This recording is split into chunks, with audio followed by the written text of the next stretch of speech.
Hi everybody, this is TrainsGuy2472 here. Today we will be unboxing this new in-box sealed Tyco ore unloading trestle set. These were made in the 1970s and 1980s by Tyco and could be used with a special type of train car. These Tyco operating hoppers have these movable doors on the bottom that allow them to actually use live loads. You would pour the load in through the top, run these trains around, and on a special unloader, the unloader would open these doors and let the load fall out. Alright, this is my first time ever seeing inside the box of one of these, so let's experience it together. Okay, so looks like we get a car to go with this set too. Hopefully all of this is in good shape. And it looks like this is sealed too, in another piece of plastic.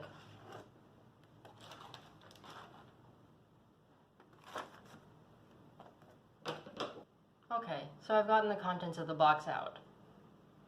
First, let's start with the ore. I've put it in this bin that was supplied. The ore is actually made up of sand dyed pink. This will make it pretty easy to replace if you have a lot of these cars and you need more ore. You can just go and buy it from whatever local garden store or hardware store you have.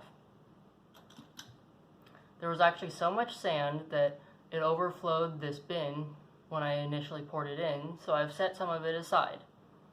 So there's plenty. You'll probably have enough to run 2 or 3 cars.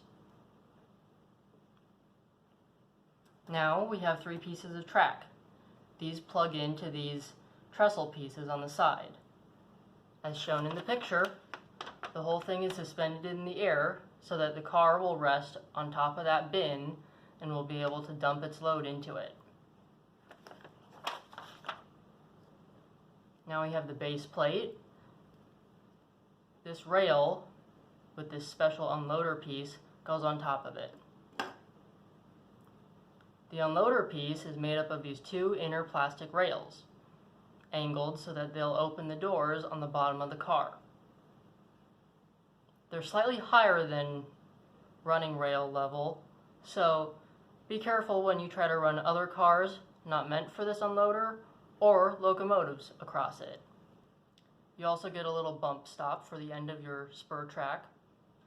You get some handrails for the sides of your base plate. And you get all the trestle pieces here.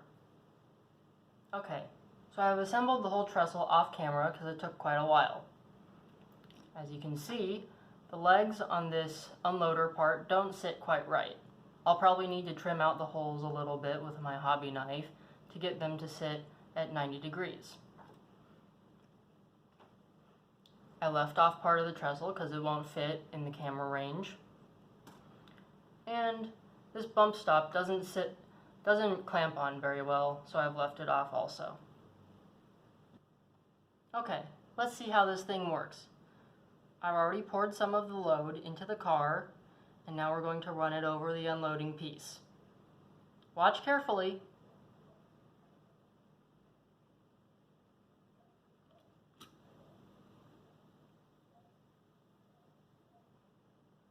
There it goes, just like that. Now we'll do the other one.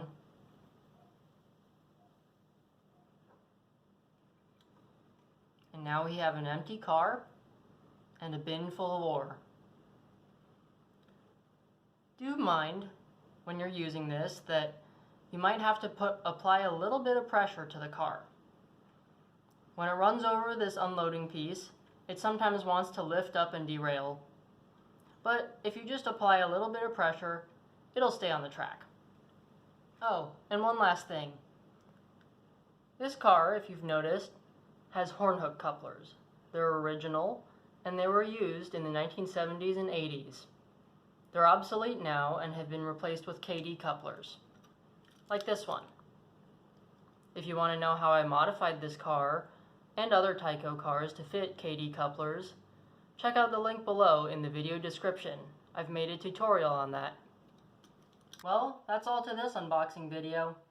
If you liked this video, please remember to like, share, and subscribe. And if you didn't like it, please leave a comment and tell me how I can do better. Thank you for watching this Trains Guy 2472 production.